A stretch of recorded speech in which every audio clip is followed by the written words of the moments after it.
Hello and welcome to my channel. If you're new here, my name is Justin and I make weekly videos going through my budgeting process. I use a software called YNAB, which stands for You Need a Budget.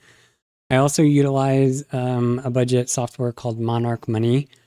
I mainly use YNAB for my day-to-day, month-to-month budgeting. Monarch for me, because I've got most of my data in Monarch.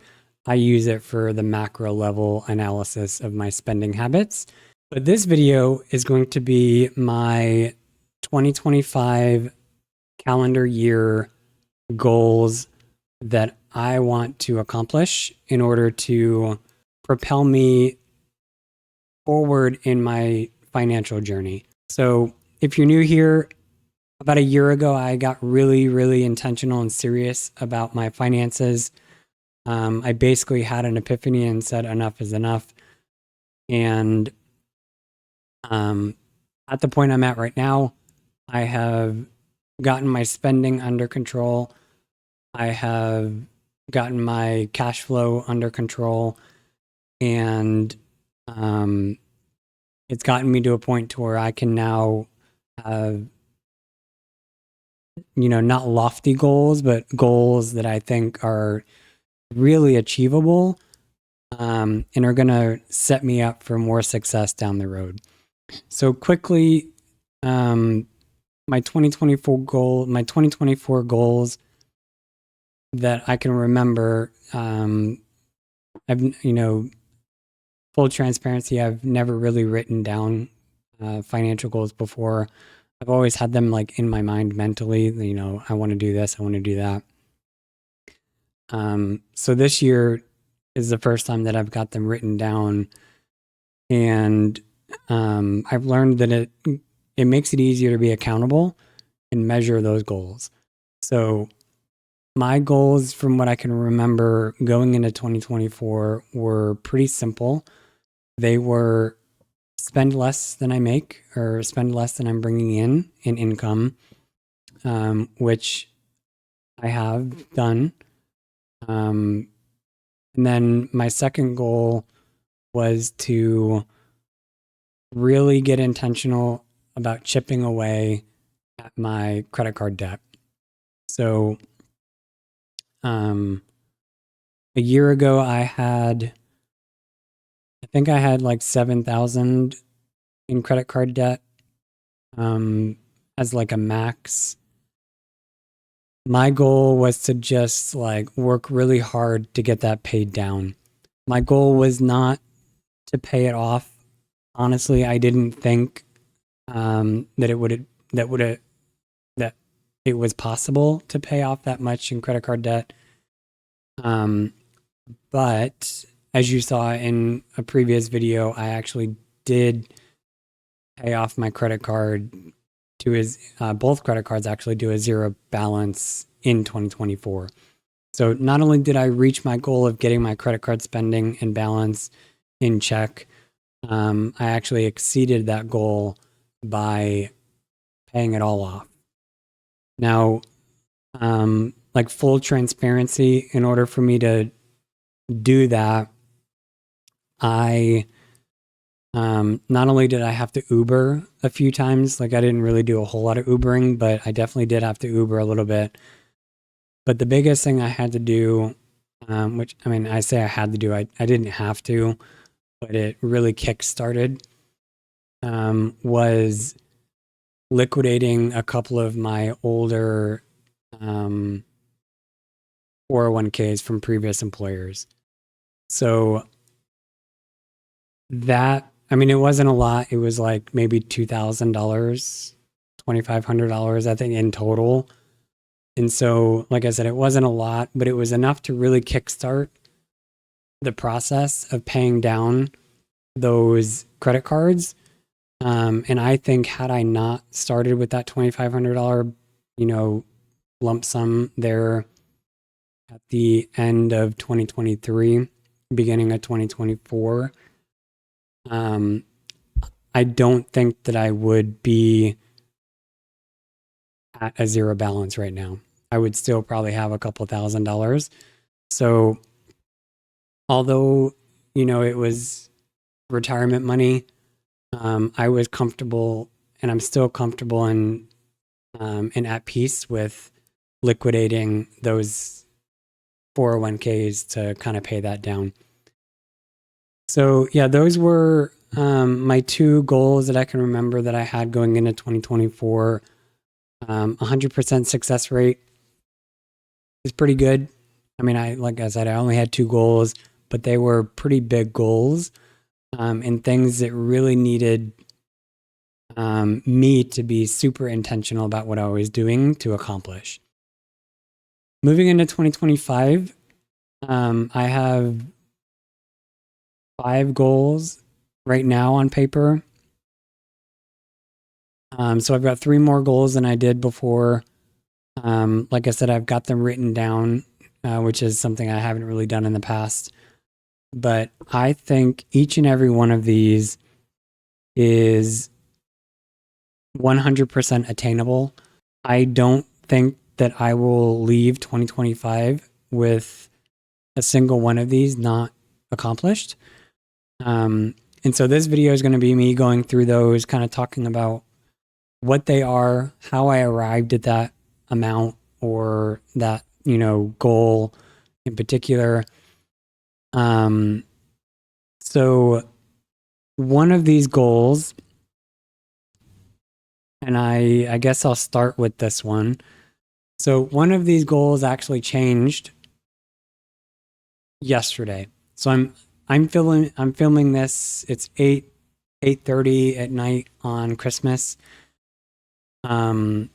Yesterday, and if you've been kind of following along or you've seen some of my recent videos at least, you'll know that I've been considering trading in my vehicle and kind of downgrading to a cheaper vehicle. That way I can reach debt-free status quicker. So the vehicle I had prior to yesterday was a 2022 Toyota Tacoma Off-Road. I'll put a picture up right here. I absolutely loved this vehicle. This vehicle was a 100% emotional purchase, which, for all you out there, I'm sure you've experienced this, is not a very smart feeling to make a big decision based on. So I bought that vehicle. It was basically brand new. So it was a 2022 truck. I bought it when did I buy it? I bought it I think in 2022. I've had it about 2.5 years. But it wasn't brand new, even though it was the newest model out. And that's because the previous owner had it for like 6 months. They put like 400 or 500 miles on it and then brought it back in for whatever reason. So it was technically a used vehicle, but basically a brand new vehicle because it even at 500,000 or 500 miles, it wasn't even broken in yet. Yeah, I definitely fell in love with that truck. At that time, like I said, it was a very dumb decision, but at that time I was preparing to move from Arizona to Oregon for a job coming out of grad school. Unfortunately, I wasn't able to obtain a job coming out of grad school in Arizona. The only job that I had was in Oregon. And so, dumb Justin was like, well, if I get a truck, I won't have to spend, $1,800 to $2,000 on a U-Haul truck to move my stuff up to Oregon. I can get a 12-foot, box trailer and hitch it to the truck and drive it up. And that would only cost, $300 or $400. So long story short, I ended up financing $46,000. That truck, $46,000 was my loan. So I guess in the long run, it was much more expensive than just buying a regular U-Haul to make that move. It was a short move. I only lived in Oregon for a year. I didn't like it. You know, being from Arizona, not from Arizona, but I've lived in Arizona for, going on a decade now. Um, I don't like cold. I don't like snow. I don't like rain. So that's, why I live in Arizona and Phoenix more specifically, because it barely rains. It's really not that cold. Um, and it doesn't snow here.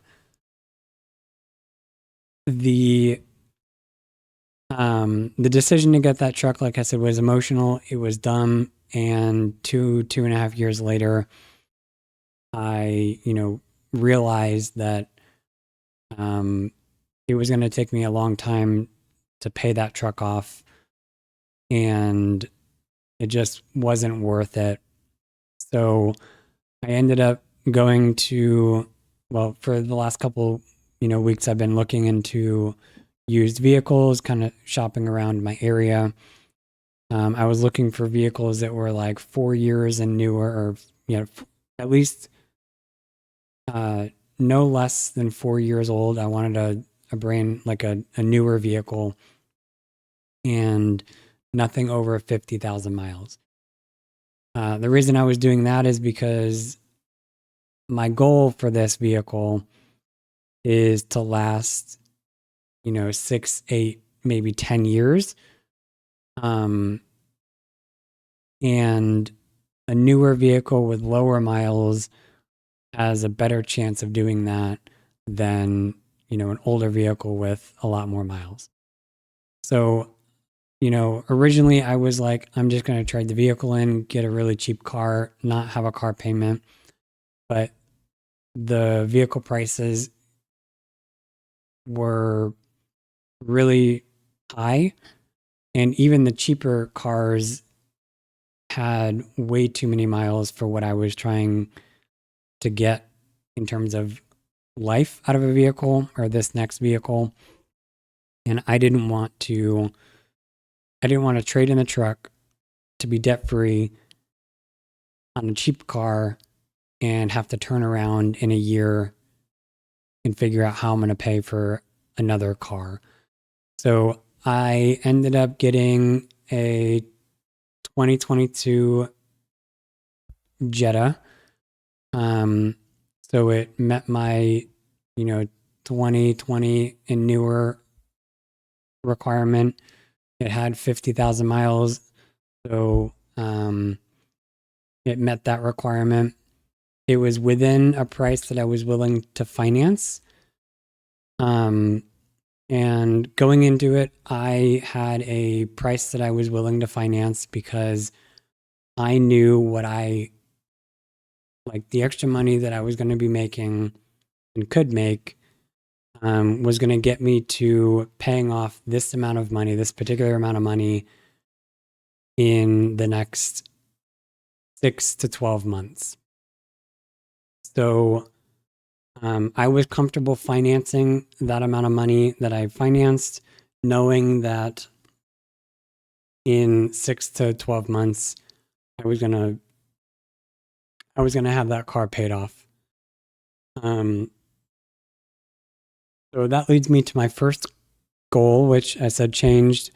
Prior to getting this new to me vehicle, my goal was to pay 50% of my truck car loan, like basically pay down 50% of my loan, which at the time was $27,400. So my goal was to pay 50% of that by December 2025. So because I now have this newer vehicle, which is nowhere near $27,500 in financed amount, my goal now is pay off this car in 2025. So ideally, I would like to have this vehicle paid off by the summer.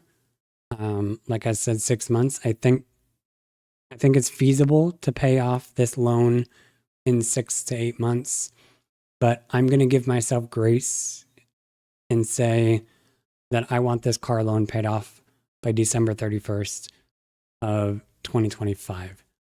Like I said, totally feasible, barring any catastrophic financial, issue that arises in 2025.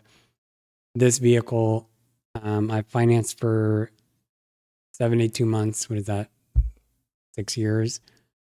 I will have it paid off in no more than a year. So that's going to help on the interest that I'm giving the bank. And it's going to get me to be debt free, like fully debt free in 2025, which I'm looking at my list, and that's actually not a goal that I wrote down, but it will be a goal that I'm going to add to this list. Be debt free in 2025, like completely debt free. So yeah, like I said, that was a really tough decision to make. Like I said, I absolutely loved that truck.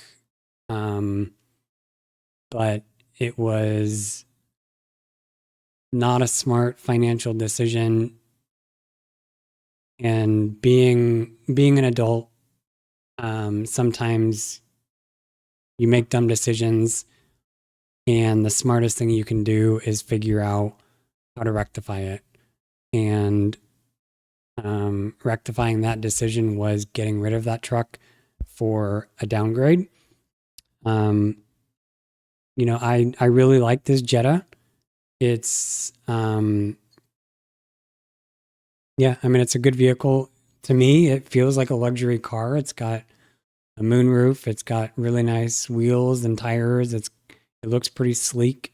It's got leather interior, and it's much better on gas. Like, I was lucky to get 13 to 14 miles to the gallon in that truck.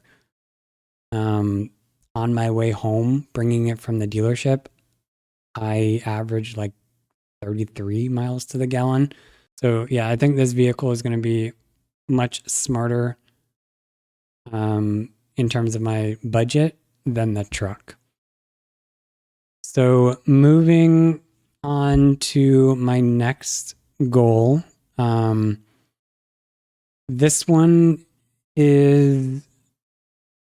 This next goal is a little fluid. I'm still kind of toying around with the dollar amount, but my next goal is to have an emergency fund of $2,500 by this summer.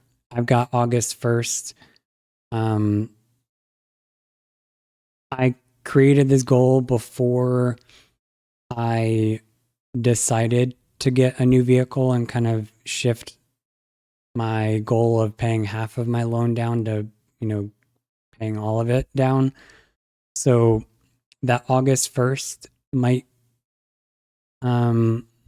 need to move. It might be a moving target. And I think the 2,500 is going to be a movable target, only because I think I'm going to do it in like a modular way. So I think I'm going to set aside 1,000 in an emergency fund before I start attacking the car loan. And then once I pay the car loan off, I might start getting into the emergency fund a little higher. So I don't know if I'm going to be able to do both of these goals, the paying off the car and $2,500 in emergency fund by August 1st, which is what I consider summer. So yeah, I think ultimately I might do like a starter emergency fund and then really attack that car loan and bulk up the emergency fund after that. Unless I get a lot of extra income um, early and pretty quick, I think that's going to be the route that I have. But ultimately, I'd like to have $2,500 in an emergency fund um, at some point next year. The sooner the better. And that is my goal. The next goal that I have is related to my credit cards. So I don't have credit card debt, and I've really learned a valuable lesson about how painful credit card debt can be, not only mentally, but financially. And so along that line, I have a goal to not carry a credit card balance at all. Certainly in 2025, because that's, what these goals cover. But that goal might be a reoccurring goal for me. And the good thing about YNAB is it makes it extremely difficult, almost impossible to, I'm not going to say impossible because, you can carry a balance, but it makes it really difficult to not pay off your credit card at the end of the month because it automatically takes the money that you set aside in a category and moves it to the credit card payment when you categorize that credit card charge.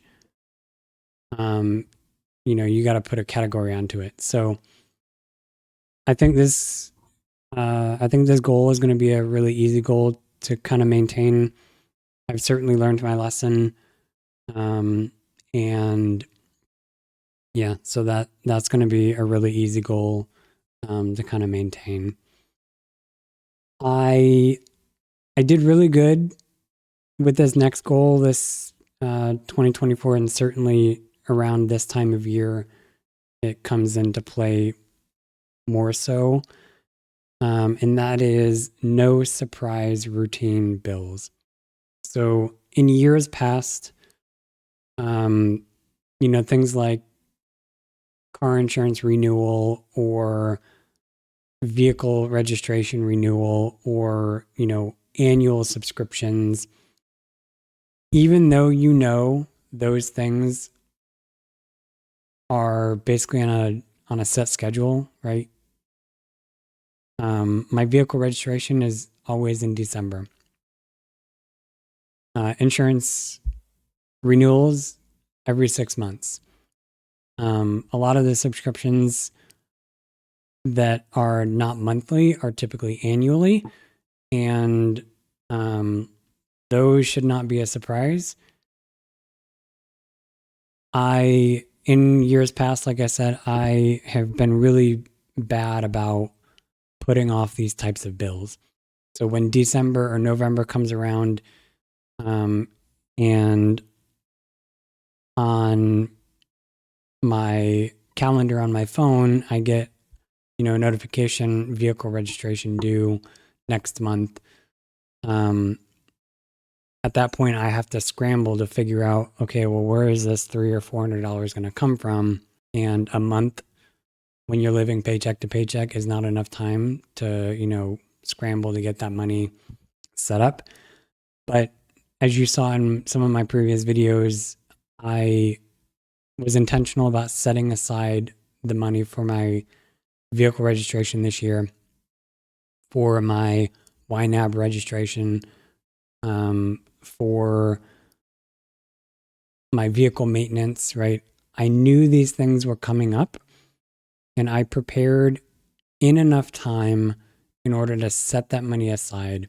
And again, YNAB makes it super easy to do that because you can set a target And it literally tells you in your monthly budget how much money you need to set aside to reach that goal by that date. Monarch Money, it was not as easy to do that. YNAB does the math for you. Monarch, you basically have to kind of do your own math. And so it's not as easy to do it. And so it doesn't always get done. It gets like overlooked. So yeah, that is another really easy goal for me to accomplish in 2025, again, because YNAB makes it super easy to do. No surprise routine bills. My last goal recently, and I've talked about this in a lot of my videos, recently I have made it a point to pay myself.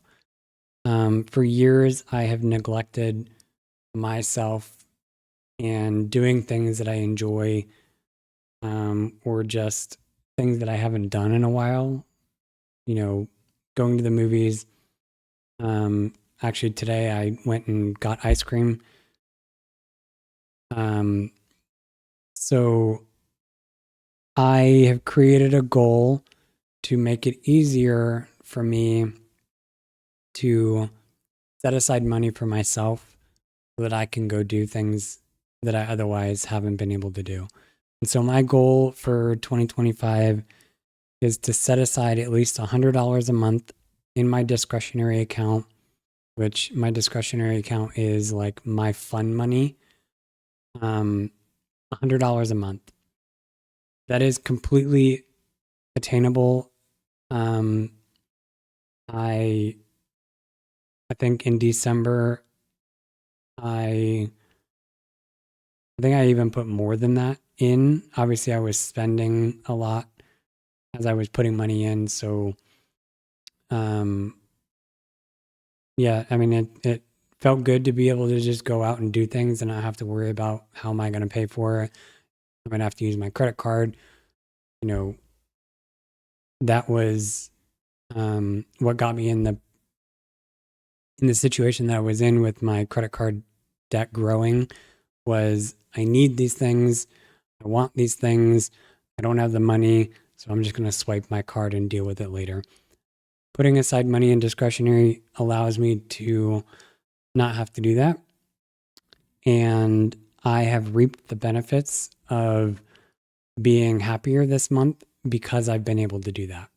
So that again is another really easy goal to accomplish. I don't think any of these goals are rather difficult. Like I said, I don't think I'm going to have any issues accomplishing any of them. But yeah, so those are my top 5 goals for 2025.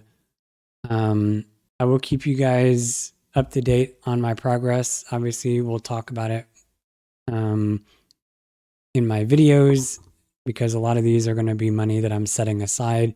So I'll refer to these goals as I'm moving that money into these particular areas. But yeah, I'm excited for what 2025 has to offer.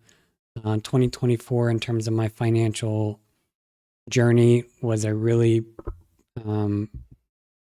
progress-filled year.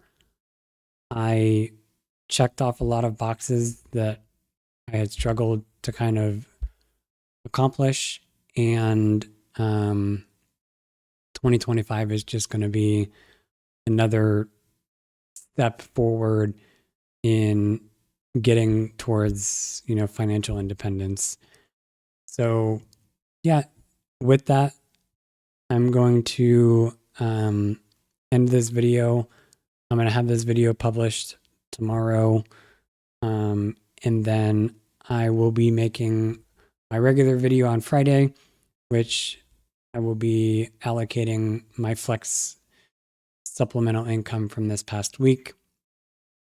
And next week, Wednesday, I will be posting a video of going through my regular paycheck allocation, which I'm excited to do because my car payment is much less And so it's going to give me a little bit more money to kind of put towards these goals and get closer to debt free.